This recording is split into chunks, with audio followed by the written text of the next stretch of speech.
Yo les invito a abrir la palabra del Señor, hermanos, en la epístola de Pablo a los Romanos, en el capítulo 7, vamos a leer del versículo 7 al 13. Romanos capítulo 7, versículos 7 al 13.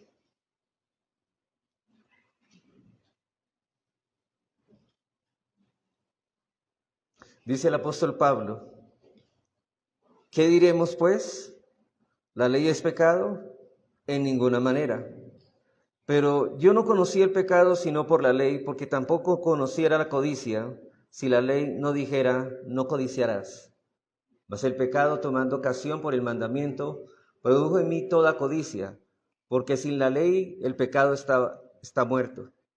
Y yo sin la ley vivía en un tiempo, pero venido el mandamiento, el pecado revivió y yo morí. Y hallé que el mismo mandamiento que era para vida, a mí me resultó para muerte. Porque el pecado, tomando ocasión por el mandamiento, me engañó y por él me mató. De manera que la ley a la verdad es santa y el mandamiento santo, justo y bueno. Luego lo que es bueno vino a ser muerte para mí en ninguna manera, sino que el pecado, para mostrarse pecado, produjo en mí la muerte por medio de lo que es bueno, a fin de que por el mandamiento el pecado llegase a ser sobremanera pecaminoso. Uno de los temas centrales del apóstol Pablo en esta carta y en todo el Nuevo Testamento es que ningún hombre podrá salvarse por la obediencia a la ley. Ningún hombre podrá ganarse el favor de Dios a través de la perfecta obediencia de Dios, de los mandamientos de Dios. Porque si queremos ser aceptados, hermanos, en la presencia de Dios, debemos recibir ese regalo de la salvación como un regalo gratuito de la justicia de Dios que Él mismo provee al pecador solo por gracia, solo por Cristo y solo por medio de la fe. Pablo afirma claramente que la ley no salva ni santifica. Ella nos ordena lo que debemos hacer, pero no nos capacita para hacer lo que nos ordena.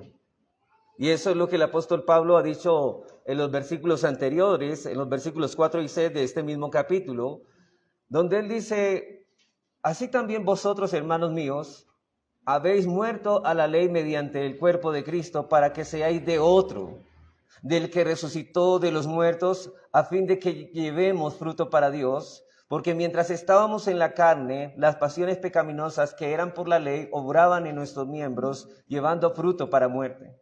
Pero ahora estamos libres de la ley por haber muerto para aquella en que estábamos sujetos, de modo que sirvamos bajo el régimen nuevo del Espíritu y no bajo el régimen viejo de la letra.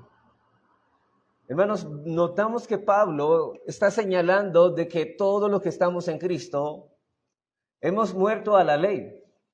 Hemos muerto a la ley, pero Pablo también quiere tener mucho cuidado de que no vayamos a creer que eso significa que la ley ya no tiene ninguna relación con nosotros. Dios tuvo que dar por finalizada nuestra relación con la ley para unirnos en matrimonio con Cristo, que sí posee el poder para salvarnos y para santificarnos. Pero no podemos pensar con todo lo que Pablo ha venido diciendo hasta ahora que él está menospreciando la ley como algo inútil. Él no está hablando de un antinomianismo total. Y por tal razón vemos la segunda pregunta que él hace en el versículo 7. Dice: ¿qué pues diremos? ¿La ley es pecado? En ninguna manera. Sí, porque Pablo sabía que se iban a levantar objeciones a sus argumentos, a su enseñanza. Quizá el hecho de decir que ya no estamos bajo la ley, como dice Romanos 6:14, está pensando muchos que diciendo: bueno, ya no estamos bajo la ley, Pablo, entonces ya para qué la ley. No, Pablo dice: no, la ley todavía está con nosotros. Y notemos que esta es la segunda objeción de su enseñanza a la que da respuesta Pablo. La primera es, en Romanos 6:1, perseveraremos en el pecado para que la gracia abunde. Y la segunda, en Romanos 6:15, dice que pues pecaremos porque no estamos bajo la ley, sino bajo la gracia. Es decir, hermanos, es la ley responsable tanto del pecado como de la muerte y por consiguiente tan perniciosa en su influencia que deberíamos repudiarla totalmente. ¿Era eso lo que estaba enseñando Pablo? Y el apóstol Pablo responde de inmediato a ambas preguntas con su violenta negación, diciendo de ninguna manera, de ninguna manera. Yo sé que, hermanos, Pablo en esta exposición de esta sección, él va a contrarrestar el antinomianismo, pero también el legalismo. De hecho, de que la ley en sí misma no nos puede salvar ni santificar, no significa que sea algo inútil y que deba ser deshecha como algo malo. Por cierto, el cristiano debe amar la ley. Debe amar la ley. De hecho, cuando venimos a Cristo, la autopista donde el cristiano transita es la ley moral de Dios. Porque en la ley de Jehová está la delicia del creyente y en su ley medita de día y de noche. Por eso, para el desarrollo, hermanos, de esta enseñanza, lo trataré bajo dos encabezados. En primer lugar, vamos a mirar aquí lo que Pablo, en defensa de la ley, va a presentar el propósito de la ley con relación al pecado y la muerte. En primer lugar, él va a tratar el propósito de la ley con relación con el pecado y la muerte en los versículos 7 al 11. Pero el segundo encabezado que él va a tratar, o que extraemos de esta enseñanza de Pablo, es la conclusión que él hace de la ley de los versículos 12 al 13. Veamos pues nuestro primer encabezado, el propósito de la ley. ¿Cuál es el propósito por el cual Dios nos dio la ley? ¿Para qué fue dada? Eso es lo que Pablo va a pasar a explicarnos en esta sección del capítulo 7 y vamos a considerar 4 puntos en esta sección del propósito de la ley, pero a la vez de la ley con relación al pecado y la muerte. Así que Pablo nos va a explicar el propósito de la ley como también la manera en que actúa el pecado remanente con relación a esa ley en nuestras vidas. Porque nosotros sabemos, hermanos, que aunque el pecado ya no reina, hemos sido libertados del pecado, todavía el pecado mora en nosotros. Y tenemos una lucha. Pero vamos a mirar cómo Pablo dice, cómo reaccionamos cuando la ley nos ha sido predicada o la escuchamos. En primer lugar, entonces vamos a mirar el primer propósito. En primer lugar, el propósito de la ley es que nos muestra la naturaleza real del pecado. En primer lugar, nos muestra la naturaleza real del pecado. Versículo 7. ¿Qué diremos pues? ¿La ley es pecado? En ninguna manera. Pero yo no conocí el pecado sino por la ley, porque tampoco conociera la codicia si la ley no dijera, no codiciarás. Ahora, la pregunta es, ¿por qué escoge Pablo el 10º mandamiento para demostrar su argumento en cuanto a la ley? Bueno, Pablo creía que su relación con Dios estaba bien, como todos nosotros, ¿cierto? Antes de venir a Cristo, antes de que fuéramos convencidos de pecado, todos nos creíamos buenos. Y yo sé que todos tenemos la experiencia que cuando vamos a predicar el evangelio a los perdidos, ninguna persona cree que está tan mal como uno les está señalando. Todos nos creemos buenos en cierta medida. No somos tan malos como creemos, como nos va a decir la ley. Pero Pablo creía que su relación estaba bien, como todo fariseo pensaba, por sus esfuerzos en obedecer externamente la letra de la ley. Pablo tenía una obediencia solamente en el alcance externo de la ley y la tenía en alta estima. Él era bueno, pero él no comprendía el verdadero alcance de la ley de Dios resumida magistralmente en los 10 mandamientos. Hasta que el Espíritu Santo aplicó la ley en su corazón para entender, no solamente intelectualmente, sino experimentalmente las implicaciones del 10º mandamiento, no codiciarás. Y es en ese momento en que Pablo se percató que los mandamientos de la ley no se circunscriben, no se limitan solamente a las acciones externas, sino que también involucran a todas nuestras actitudes internas. Recuerden, hermanos, que el pecado es no conformarnos a la ley en hechos, pensamientos y actitudes y naturaleza. Y Pablo era como aquel joven rico que el Señor señala en Mateo 19. En la ocasión cuando este joven se acerca a Jesús, y ahí en Mateo 19, 16, dice este joven rico, encontrándose con Jesucristo, maestro bueno. Lo primero que llama es maestro bueno. Y creo que el entendimiento de este joven es que pensaba que todos los hombres eran buenos. No miraba a Jesucristo como el Dios hecho carne. Lo miraba como un mero hombre y decía, maestro bueno. Y note que él pensaba que había una capacidad humana para alcanzar y obedecer perfectamente la ley. Porque él pregunta, ¿qué bien haré para tener la vida eterna? Tenemos la capacidad, no estamos muertos, no somos buenos, podemos hacer lo que Dios nos manda. Él le dijo, ¿por qué me llamas bueno? Ninguno hay bueno, sino uno. Y Pablo ya nos ha dicho que no hay justo ni un uno, no hay quien entienda, no hay quien haga lo bueno, no hay quien, ni siquiera uno. Pero él dice, mas si quieres entrar en la vida, ¿qué dice? Guarda los mandamientos. Obviamente, aquí el Señor no está diciendo que va a ser salvo por los mandamientos. Pero todo humano está supuesto a obedecer la ley, obviamente que no puede cumplirla. Y le preguntó al joven rico, le dijo, ¿cuáles? Y Jesús le dijo, no matarás, no adulterarás, no hurtarás, no dirás falso testimonio, honra a tu padre y a tu madre y amarás a tu prójimo como a ti mismo. Y el joven le dijo, todo esto lo he guardado desde mi juventud. ¿Notan lo que el joven rico piensa que estaba cumpliendo la ley? El problema es que él tenía una idea igual que Pablo antes de convertirse. Él pensaba que solamente era una obediencia externa a la ley. Y pregunta, ¿qué más me falta? Y Jesús le dijo, si quieres ser perfecto, anda y vende lo que tienes y dalo a los pobres y tendrás tesoro en el cielo y ven y sígueme. Ahora, sabiamente, Cristo le hizo ver a este joven que pensaba que había guardado los mandamientos de toda la ley, que estaba violando el 10º mandamiento. ¿Por qué? Él le dice, no codiciarás.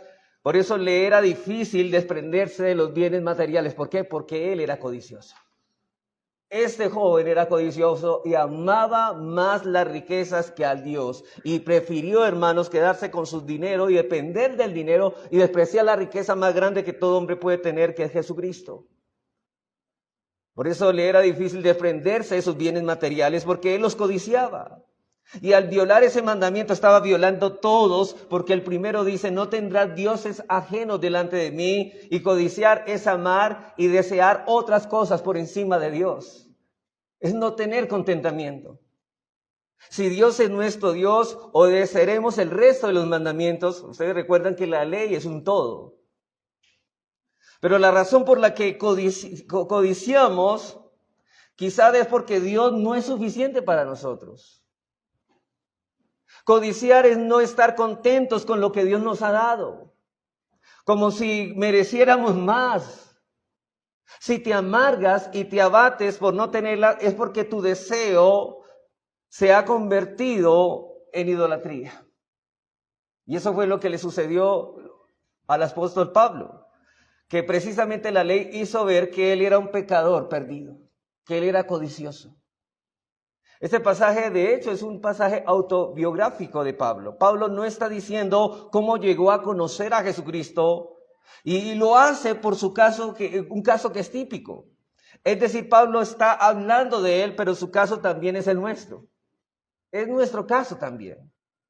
Ahora, ¿cómo fue que Pablo se dio cuenta de algo que no había visto? Bueno, Pablo había deseado y se había propuesto ser el israelita más celoso y aventajado en la ley. Eso dice en Gálatas 1:14. No lo voy a leer, simplemente ahí él muestra que estaba por encima y que su celo estaba por encima de cualquier judío. Era el epítome de los fariseos, fariseo de fariseos, como dice Filipenses 3. Tú puedes codiciar ser el mejor en algo bueno y ser bueno, pero estás pecando si lo haces para tu propia gloria. El problema es que no lo hacía para la gloria de Dios, él lo hacía por su propia gloria. Él codiciaba eso por su propia gloria. Ahora, hermanos, yo creo que hay algo que podemos aplicar aquí, es que tú puedes como mujer buscar ser la mejor esposa, tú ser el mejor esposo, ser la mujer más modesta de la iglesia, ser el que sabe más de Biblia, pero si lo haces para tu propia gloria, eso no es más que codicia idolátrica. Porque realmente todo lo que hacemos es para la gloria de Dios. No solamente debemos hacer las cosas bien, y algo que me enseña las buenas obras es que las buenas obras, las cuales Dios preparó de antemano para que tuviésemos en ellas, no es solamente, hermanos, hacer lo que es bueno, lo que es correcto, lo que la ley nos dice, sino hacerlo en el poder de Dios y para la gloria de Dios. Es en la voluntad de Dios, en el poder de Dios y para la gloria de Dios. De resto, hermanos, si no hay ninguno de esos ingredientes, esa buena obra no es tan buena obra, sino una mala obra. Pero en un momento de la reputación que Pablo tanto había codiciado y que se había esforzado tanto por alcanzar, ahora parecía desmoronarse poco a poco delante de él. Y Dios le hizo ver a Pablo la profundidad de su pecado como lo hizo ver con nosotros.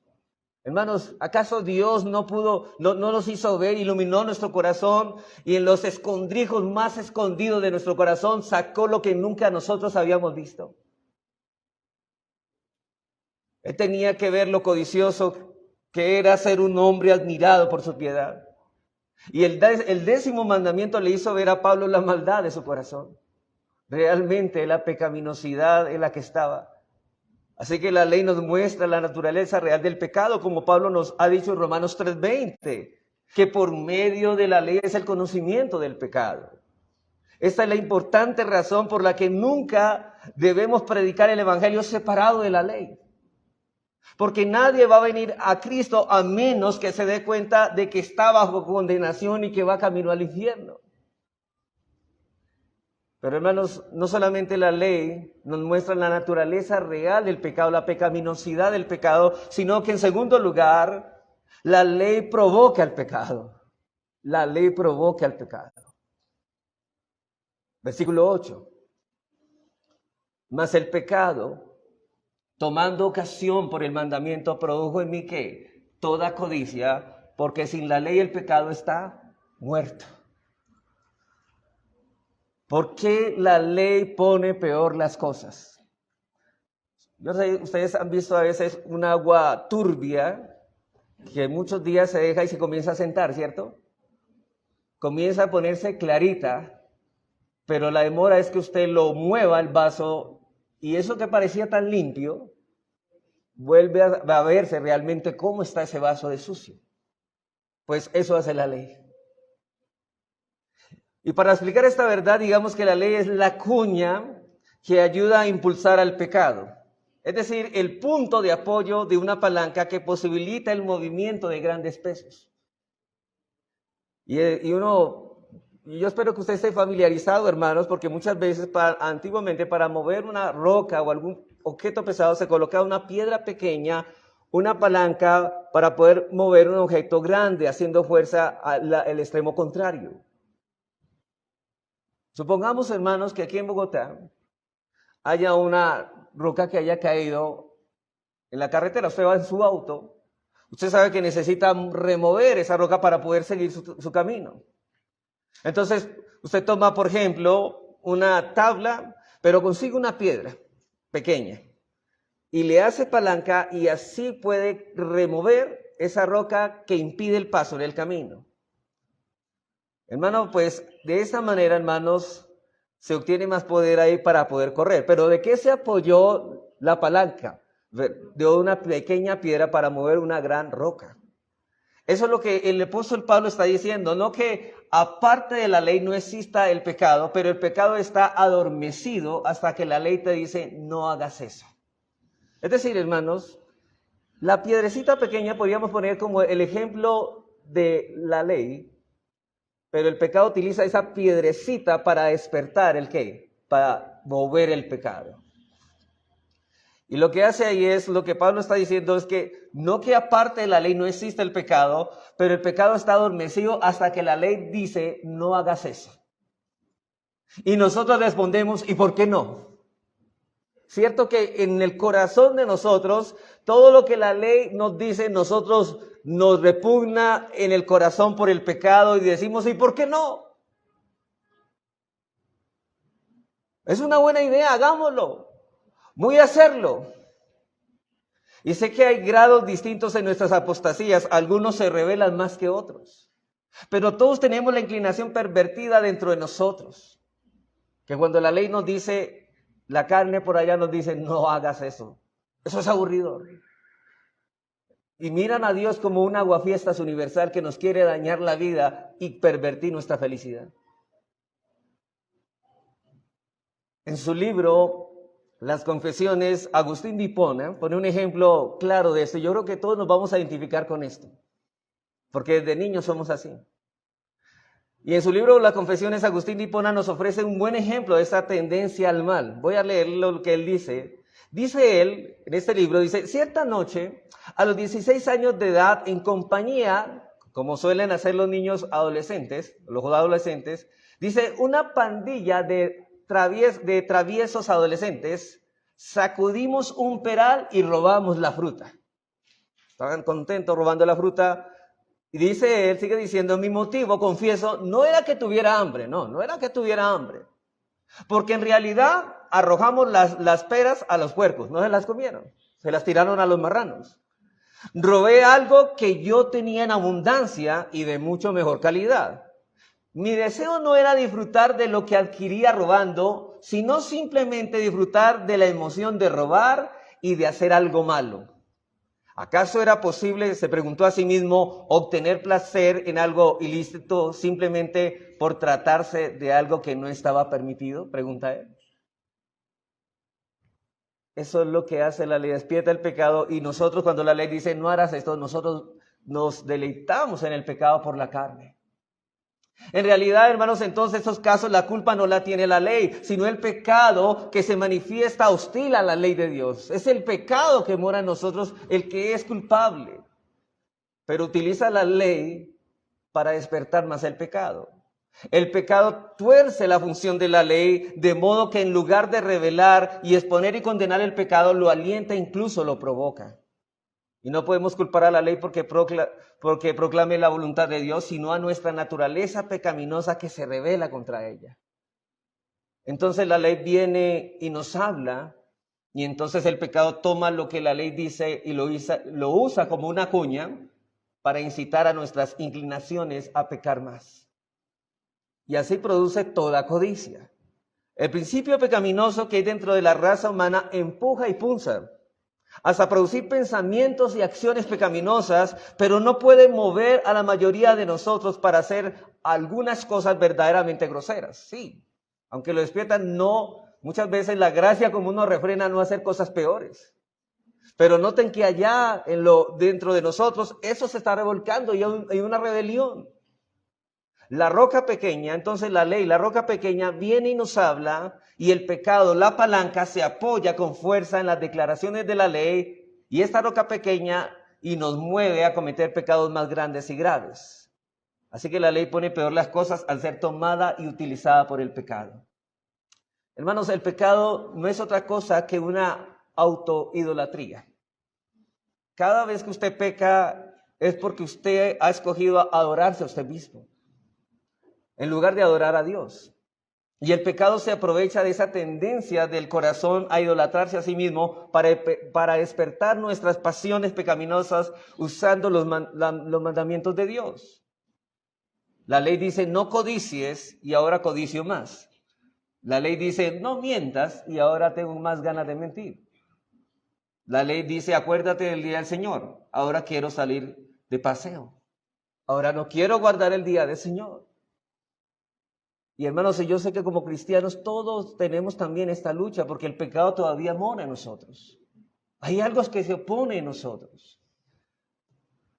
Y lo que Pablo está diciendo es que la ley no restringe el pecado, más bien lo provoca para hacer lo mismo que la ley prohíbe, de modo que la ley es la cuña que usa el pecado para llevarnos a pecar. Así que la ley no solo nos muestra la condición real del pecado y provoca el pecado en nosotros, sino también aún Pablo va a hablar de algo más grave.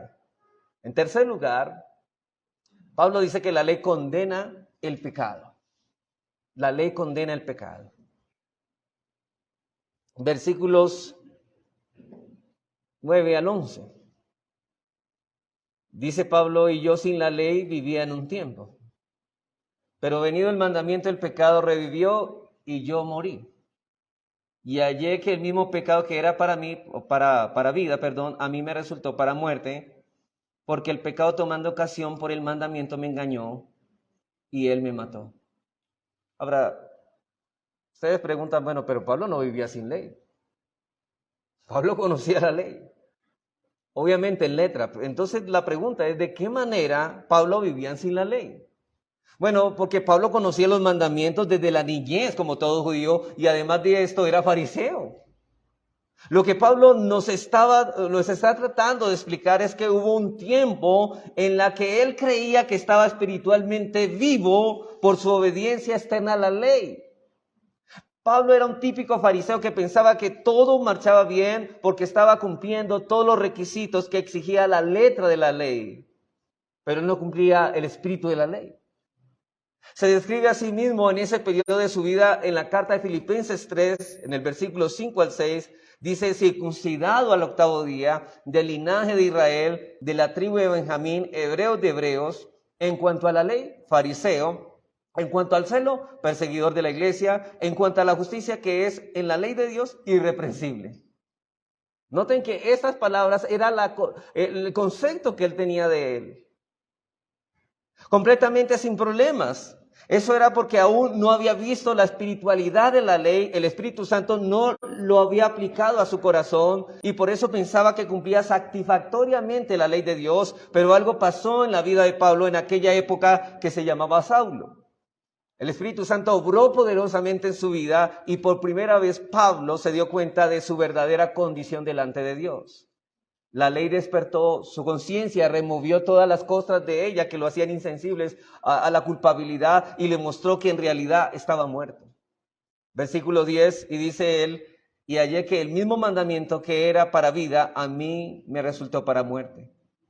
Eso es lo que Pablo descubrió ser el caso en su vida personal y en su experiencia. La ley, particularmente el 10º mandamiento, le trajo la muerte, pero su intención era darle vida. Y es muy cierto, hermanos, que la perfecta observancia de la ley garantizaría morada eterna en la presencia de Dios. Después de todo, ¿qué es la salvación? Sino que otro ha guardado la ley por nosotros. En el libro de Levíticos 18, 4 a 5, dice: mis ordenanzas pondréis por obras, y mis estatutos guardaréis andando en ellos, yo Jehová vuestro Dios.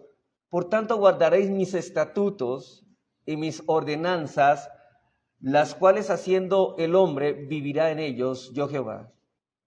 Vemos pues que guardando la ley uno vivirá para siempre y que habrá ganado la salvación. Aquí encontramos un principio esencial: el mandato no implica que tengamos la capacidad para cumplir la ley perfectamente. Ahora, Dios demanda obediencia perfecta a su ley, pero ¿qué hombre puede hacerlo? Estamos muertos, incapacitados. Y en este pasaje de Levíticos que se cita en 10:5 de la epístola de Romanos, el Señor demanda que guardemos su ley, pero no podemos hacerlo. Escucha bien lo que dice Gálatas 3:21. Porque si la ley dada pudiera vivificar, la justicia fuera verdaderamente por la ley. Así que la ley es pues el camino a la vida y al mismo tiempo no lo es. ¿Por qué? Porque no podemos guardarla perfectamente. ¿Y por qué no podemos? Porque tenemos una naturaleza contaminada y pecaminosa que lo hace imposible, y todos sin excepción hemos heredado esa naturaleza caída y amamos y deseamos el pecado. Dice Romanos 8:7, porque los designios de la carne son enemistad contra Dios, porque no se sujetan a la ley de Dios, ni tampoco pueden. No pueden porque no quieren. En tal caso, si no hay esperanza razonable de éxito, ¿por qué el Señor nos manda a guardar su ley? Y aquí encontramos este principio esencial: la habilidad perdida a causa de nuestras propias acciones pecaminosas no anula nuestra responsabilidad. Hermanos, el hecho de que los hombres nazcan muertos espiritualmente, incapacitados para hacer lo que Dios demanda, eso no los exonera de su responsabilidad a cumplir esos mandamientos delante de Dios. Ellos no tienen ni el derecho de Dios de exigirnos aquello que podríamos hacer si no hubiésemos revelado en Adán. O sea, todos los hombres pecaron en Adán y todos los hombres son responsables de cumplir los mandamientos. Y permítame usar una ilustración de Martín Loyola como un ejemplo de lo que estoy diciendo. Yo sé, hermanos, que sería cruel decirle a una persona inválida que camine, ¿cierto? Obviamente es un caso distinto. Pero Martin Lloyd Jones dice lo siguiente, supongamos, porque él va a hablar de la incapacidad del hombre, pero a pesar de que es incapaz, es responsable. Y él dice, supongamos que estoy esperando en mi casa la llegada de un hombre a quien en buena fe he prestado dinero. Llega y le doy la bienvenida, luego me cuenta que no puede devolverme lo que me debe porque no tiene recursos económicos. Inclino la cabeza con simpatía pensando que está pensando por tiempos aún más difíciles que antes, que este hombre está pasando por momentos más difíciles que antes y considero perdonar su deuda en conformidad a las enseñanzas bíblicas, dice Martin Lloyd Jones. Pero luego me explica la razón por la que no me puede pagar sin mostrar vergüenza ni arrepentimiento. Y noten lo que él dice, anoche él tenía dinero para poder pagarme, pero lo perdió todo en un casino comprando bebidas para todos y disfrutando con muchas jovencitas de mala fama. Siento que una indignación sube dentro de mí y le pido que me explique lo que acaba de decir. Él lo hace rellenando los espacios de su historia con más detalles aún de su conducta libertina y su afición al juego, los cuales le han dejado con una deuda más inmensa. Y termina sacando dramáticamente los bolsillos de sus pantalones para probar su condición de pobreza, que no tiene dinero. Y dice Martin Lloyd Jones, ¿sabe lo que le grito con santa indignación? Bueno, te lo voy a decir y te lo voy a gritar. Págame lo que me debes de inmediato. Hermanos, ¿acaso este hombre no era responsable de su incapacidad? Él mismo se autoinfligió esa incapacidad porque fue irresponsable. No hizo uso correcto de lo que él tenía cuando podía hacerlo. Pues esa es la situación nuestra, hermanos.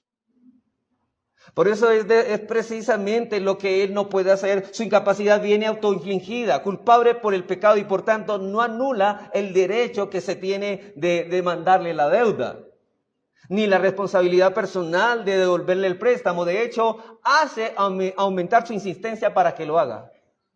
Y todos somos deudores de Dios de esa forma. Es decir, hermanos, la pérdida, la incapacidad a causa de nuestras propias acciones pecaminosas no anula nuestra responsabilidad. Por eso es que el Señor tiene todo el derecho a decirnos, guarda mis mandamientos y vivirás. Hermanos, no podemos obedecer a la ley de Dios, no por culpa de ella, sino por culpa de nosotros mismos. Como este hombre. Este hombre no, la incapacidad no era por culpa de que no tenía recursos. Él los tenía, por culpa de los malgastó y no pagó la deuda. Ahora él mismo se autoinfligió ese problema. Versículo 11 dice aquí Pablo. Porque el pecado, tomando ocasión por el mandamiento, me engañó y por él me mató. Aquí llegamos al corazón del problema. ¿Por qué murió Pablo cuando vino el mandamiento? ¿Por qué le trajo esto la muerte? Bueno, por causa del principio pecaminoso interno. No es la ley la que te mata, es el pecado usando ¿qué? La ley. Hermanos, el pecado es tan astuto que usa la misma ley de Dios para engañarnos y arrastrarnos a la condenación. La ley se vale de varias estrategias para llevar su perverso plan, para usar la ley en contra nuestra. Y mire que hay unas formas muy sutiles en nuestro tiempo, y quizá en otros tiempos también, como lo dice Pablo. El antinomianismo y el legalismo son formas usadas para el pecado utilizar la ley y condenarnos y llevarnos al infierno. Ahora, ¿en qué forma, hermanos, es engañoso el pecado? Bueno, nuestro texto nos lo explica, que el pecado toma ocasión del mandamiento, se aprovecha del mandamiento. Pero ¿cómo se aprovecha exactamente de esta situación? Bueno, de la siguiente manera. En primer lugar, nos dice que la ley puede salvarnos. Noten esto, el pecado nos dice, usted puede salvarse cumpliendo la ley. Wow. Cuando los fariseos, aún el propio Pablo, antes de su transformación, fueron engañados por esa trampa. Y muchos de los judíos y muchas religiones de hoy creen que son salvos por cumplir la ley de Dios perfectamente, que pueden cumplirla. Guarda la ley, le dice el pecado, y vivirás, decía el pecado. Y aún podía citar las escrituras para respaldar su argumento, por supuesto aplicándolas mal. ¿Cuántos habrán sido totalmente engañados por la astucia diabólica durante toda su vida? Por tanto, hermanos, ese engaño habrá controlado por completo el pensamiento y su conducta, como lo hacen siempre las creencias. En su mayoría, esas personas se habrían desengañado de esta falacia cuando ya era demasiado tarde, cuando ya habían pasado del reino eterno de la condenación eterna. Pero también nos dice en segundo lugar, no solamente nos hace creer el pecado, toma la ley para decirnos que podemos cumplirla, sino que también nos dice que la ley solo se ocupa de las acciones externas y nada más. Que si evitamos la manifestación física del pecado, todo está perfecto. Después de que tú no le quites la vida a nadie, no eres asesino. Después de que tú no tengas contacto físico con una mujer, no eres adúltero. Entonces nuestro Señor hablaba muchas veces de los pensamientos y actitudes, imaginaciones y reacciones y motivos del corazón.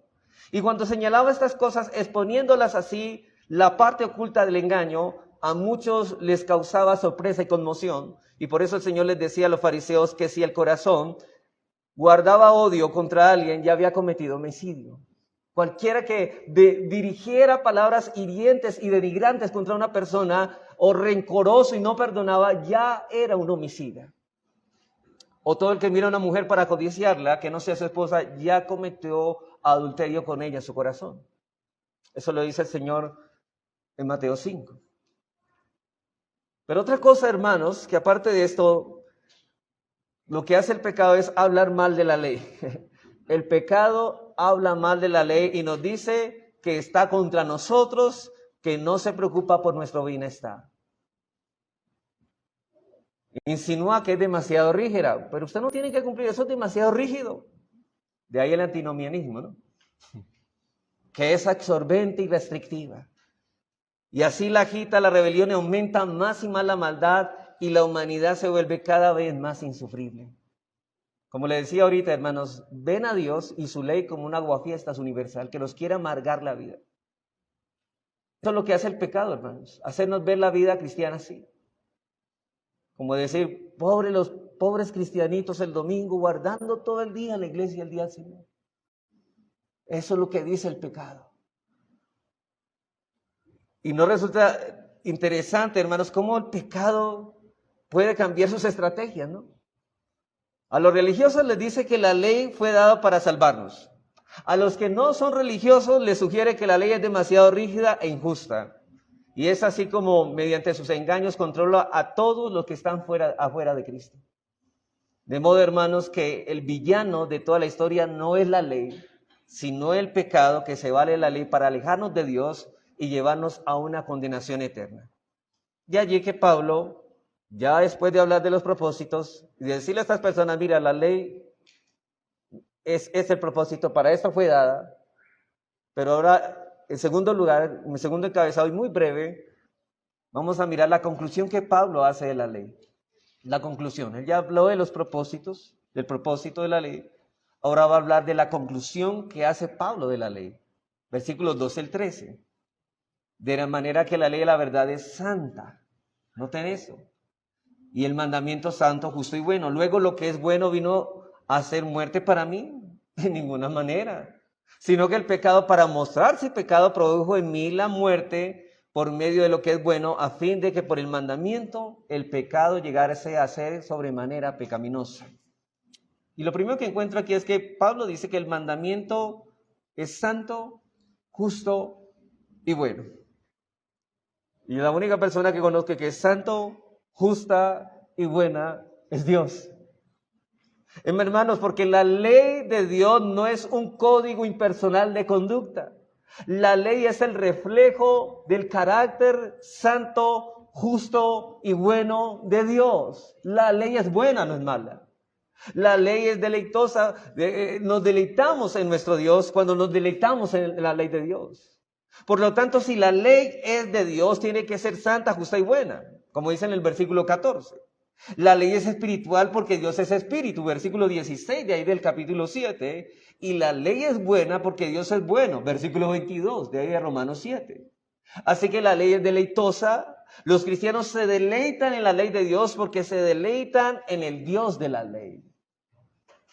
Hermanos, todo cristiano que ama a Dios ama también su ley. ¿Sabe por qué? Porque la ley está reflejando el carácter santo y justo y bueno de Dios. Yo no entiendo cómo personas dicen, yo amo a Dios y no aman su ley. Es una contradicción, eso es mentiras. Tú no puedes decir que amas a Dios y no amas su ley. Por eso el salmista decía, oh, cuánto yo amo tu ley. ¿Sabes qué está diciendo? Señor, yo te amo a ti. Yo te amo a ti. Amo tu ley por ser tu ley. Amo esa ley que viene de ti y es para mi bien. Sé que lo mejor para mi vida no es lo que yo piense, no es lo que mi corazón me diga, sino lo que tú me dices a través de tu ley. No hay cosa mejor. Y en el Salmo 19:7, la ley de Jehová es perfecta. No le falta nada. Que convierte el alma y tiene poder para transformar. Y note eso, y hace sabio al sencillo. ¿Quieres ser sabio? Ven la ley. Y también dice, alegra el corazón. ¿Qué medicina tan poderosa? Eso nos deja ver que la santidad es la que nos da alegría en el corazón, hermanos. Es la santidad. ¿Quieres ser feliz? Sé santo. Sé santo si quieres ser feliz. Los mandamientos de Jehová son rectos que alegran el corazón. El precepto de Jehová es puro que alumbra los ojos. Deseables son más que el oro y mucho más que el oro afinado y dulce más que la miel y que la que destila el panal. Eso dice en el Salmo 19, 8 al 10. Entonces vemos, hermanos, que el problema no está en la ley, sino que está en el pecado que usa lo que es bueno para matarnos. Alguien dijo, el asesino es el pecado, pero el arma que usa es la ley. Imaginémonos un hombre, hermanos, que comete un homicidio y es condenado a la pena capital. Lo que está mal no es la ley que lo condena, no es la ley la que está mal. Lo que está mal es el acto homicida que es condenable. De modo que no es la ley quien produce la muerte del pecador, es el pecado que se vale la ley para matarnos. Por eso decía Pablo, yo morí.